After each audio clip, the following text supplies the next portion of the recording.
নমস্কাৰ আজি আমি আলোচনা কৰিম এলপি ইউপি 4500 পদৰ ক্ষেত্ৰত বৰপেটা জিলাত কাট অফ কেনে ধৰণৰ হ'ব পাৰে।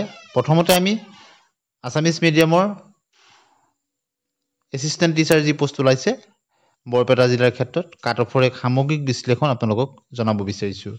বৰপেটা জিলাত আছামিজ মিডিয়ামত এলপিত আনৰিজাৰ্ভ কেটেগৰীত 28 post, OBC MOBC 26 post, T টাইপছৰ ক্ষেত্ৰত 8টা পোষ্ট, SCৰ ক্ষেত্ৰত 9টা, ST প্ৰিন্সৰ ক্ষেত্ৰত 15টা, ST হিলছত 9টা পোষ্ট আৰু PWDত 8টা পোষ্ট, টোটেল 103।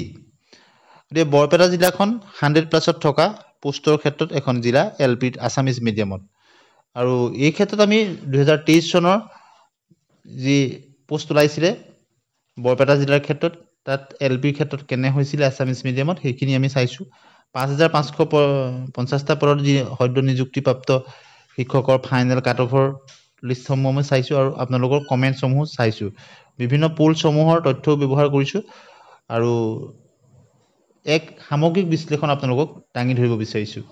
প্ৰথমতে আমি বৰপেটা জিলাত 2023 চনৰ যদি চাওঁ, বৰপেটা জিলাত OBC MOBCৰ ক্ষেত্ৰত 80টা পোষ্ট আছিলে, যথেষ্ট পোষ্ট আছিলে আৰু 5550টা পদত তাৰ কাট অফসমূহ চাইছোঁ। যদি বৰপেটা জিলাৰ ক্ষেত্ৰত 2023 চনত কাট অফ হৈছিলে পুৰণি পদ্ধতিৰ মতে 206.362।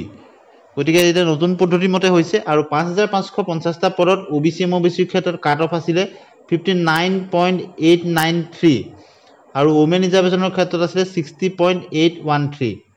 গতিকে নিশ্চয় বুজি পাইছে। আৰু 4500 পদৰ OBC MOBCৰ 26 পোষ্ট আছে, যিটোৰ যথেষ্ট বেছি পোষ্ট 26ত আৰু বেলেগ জিলাত নাই OBC MOBCত। গতিকে আটাইতকৈ হায়েষ্ট পোষ্ট আছে OBC MOBCৰ ক্ষেত্ৰত বৰপেটা জিলাত। গতিকে বৰপেটা জিলাৰ কাট অফ কেনেধৰণৰ হ'ব পাৰে, আমি 2 বছৰ আগন্তুক হৈ যোৱা 2023-2025 5500 আৰু আপোনালোকৰ কমেণ্টসমূহ চাইছোঁ। সকলোখিনি চাই ক'ব বিচাৰিছোঁ যে বৰপেটা জিলাৰ ক্ষেত্ৰত এভাৰেজ যদি কাট অফ আমি চাওঁ, OBC MOBCৰ ক্ষেত্ৰত 26 পোষ্ট, যিটো হায়েষ্ট পোষ্ট আছে ট্ৰেণ্ডিঙত আছিলে OBC MOBCৰ কাৰণে। আৰু মধ্য আৰু নামনি অসমৰ বহুখিনি কেণ্ডিডেটছে তাত প্ৰিফাৰেঞ্চ দিছে। গতিকে 61.50 এটা সুৰক্ষিত নম্বৰ হ'ব পাৰে OBC MOBCৰ ক্ষেত্ৰত। আৰু ওমেন ৰিজাৰ্ভেশ্যনৰ ক্ষেত্ৰত 62+ থকা প্ৰাৰ্থীসকল সুৰক্ষিত জোনত আছে বুলি ধৰিব পাৰিব। গতিকে এজ ইউজুৱেল OBC MOBCৰ কাৰণে 61.5 এক ছেফ স্ক'ৰ হ'ব পাৰে। ঠিক একেদৰে ওমেন ৰিজাৰ্ভেশ্যনৰ ক্ষেত্ৰত 62.3 এক ছেফ স্ক'ৰ হ'ব পাৰে। এতিয়া আহিছোঁ আমি SCৰ ক্ষেত্ৰত। SCৰ ক্ষেত্ৰত 17টা পোষ্ট আছে 4500ত, ইয়াত 9টা পোষ্ট আছে আৰু 2023 চনত 17টা পোষ্ট আছিলে আৰু 5550টা পদত ইয়াত কাট অফ হৈছিলে SCৰ ক্ষেত্ৰত 56.599 আৰু ওমেন ৰিজাৰ্ভেশ্যনৰ ক্ষেত্ৰত আছিলে 58.04। 2023 চনৰ ক্ষেত্ৰত পুৰণি পদ্ধতিৰ মতে 202.952 আছিলে। গতিকে আমি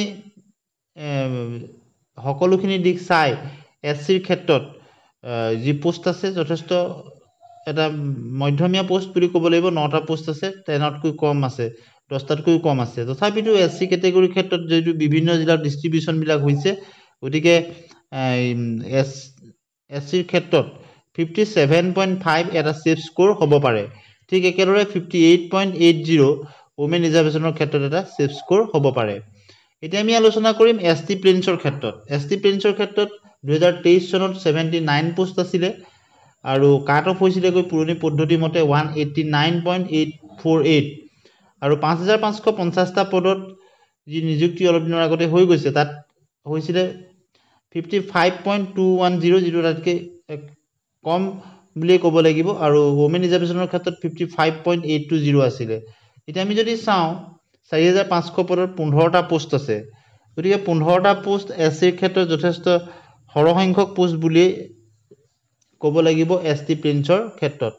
গতিকে ST প্ৰিন্সৰ ক্ষেত্ৰত আপোনালোকে যদি 2023 চনত যথেষ্ট পোষ্ট আছিলে 79 আৰু 5550টা পদৰ ক্ষেত্ৰত কাট অফ হৈছিলেগৈ 55.210 আৰু 55.820 আৰু 4500ত এই পোষ্টৰ সংখ্যা 15টা ST প্লেন্সৰ ক্ষেত্ৰত কাট অফ আমি আশা কৰিব পাৰোঁ 56.5 সেফ স্কোৰ হ'ব পাৰে ST প্লেন্সৰ ক্ষেত্ৰত আৰু ওমেন ৰিজাৰ্ভেশ্যনৰ ক্ষেত্ৰত 57.02 এটা সেফ স্কোৰ হ'ব পাৰে আপোনালোকে নিশ্চয় বুজি পাইছে এতিয়া আমি আহিছোঁ আনৰিজাৰ্ভ কেটেগৰীৰ ক্ষেত্ৰত আনৰিজাৰ্ভ কেটেগৰীৰ ক্ষেত্ৰত 2023 চনত 11টা পোষ্ট আছিলে আৰু কাট অফ আছিলে পুৰণি পদ্ধতি মতে 227.962 যথেষ্ট হাইয়েষ্ট কাট অফ গৈছিলে আৰু 5550টা পদৰ ক্ষেত্ৰত ইয়াত কাট অফ যদি চাওঁ আমি 66.288 আৰু ওমেন ৰিজাৰ্ভেশ্যনত 70.361 যথেষ্ট বেছি আন জিলাৰ তুলনাত যথেষ্ট বেছি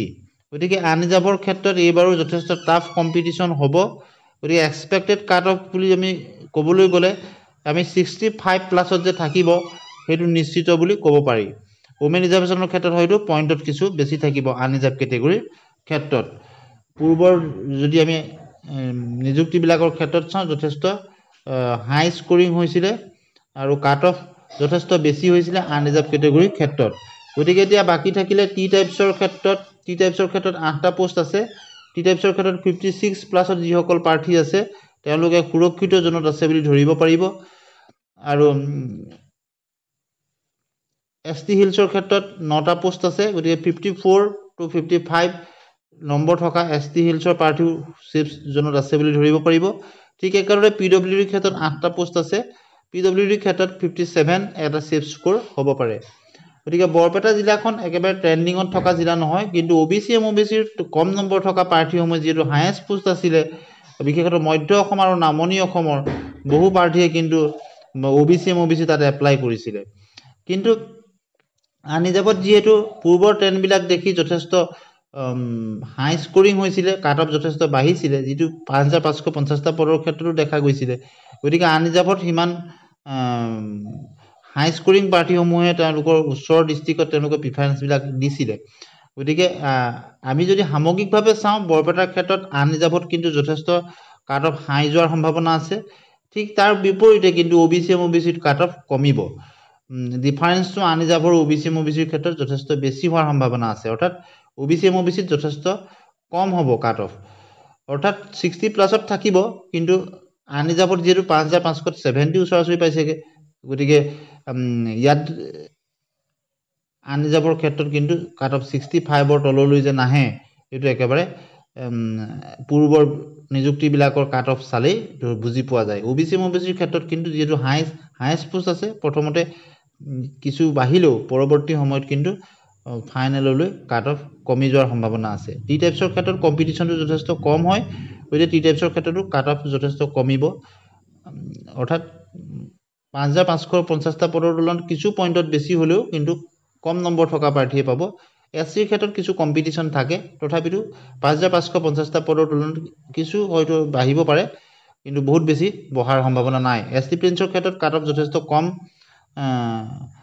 গৈছে অন্য কেটেগৰীৰ তুলনাত কিন্তু 4500 তুলনাত আমি যিটো কৈছোঁ কিছু হয়তো পইণ্টৰ ডিফাৰেঞ্চ আপোনালোকে দেখিব ST হিলছৰ ক্ষেত্ৰতো কম্পিটিশ্যনটো একেবাৰে কম বুলিয়েই ক'ব লাগিব কম নম্বৰ থকা প্ৰাৰ্থীও নিৰ্বাচিত হোৱাৰ তেওঁলোকৰ সুযোগ থাকিব আৰু PWDৰ ক্ষেত্ৰতো কম্পিটিশ্যনটো যথেষ্ট কম হয় কিয়নো মেডিকেল ভেৰিফিকেশ্যনত বহুখিনি প্ৰাৰ্থী ৰিজেক্ট হৈ যায় আৰু বাকী থকা প্ৰাৰ্থীসমূহে যিহেতু বিভিন্ন জিলাত তেওঁলোকে আবেদন কৰে তথাপিতো PWDৰ ক্ষেত্ৰতো 8টা পোষ্ট আছে যথেষ্ট এখন ট্ৰেণ্ডিং জিলা 8টা পোষ্ট 3খন জিলাত আছে গতিকে সেই কম নম্বৰ থকা PWD প্ৰাৰ্থী বৰপেটাৰ ওচৰ পাজৰ বহু প্ৰাৰ্থীয়ে তাত এটা অপশ্যন ৰাখিছে গতিকে আমি আপোনালোকৰ কাৰণে আজি বৰপেটা জিলাৰ এই বিশ্লেষণটো দিলোঁ পৰৱৰ্তী সময়ত কোনখন জিলাৰ বিশ্লেষণ বিচাৰে আপোনালোকে নিশ্চয় জনাব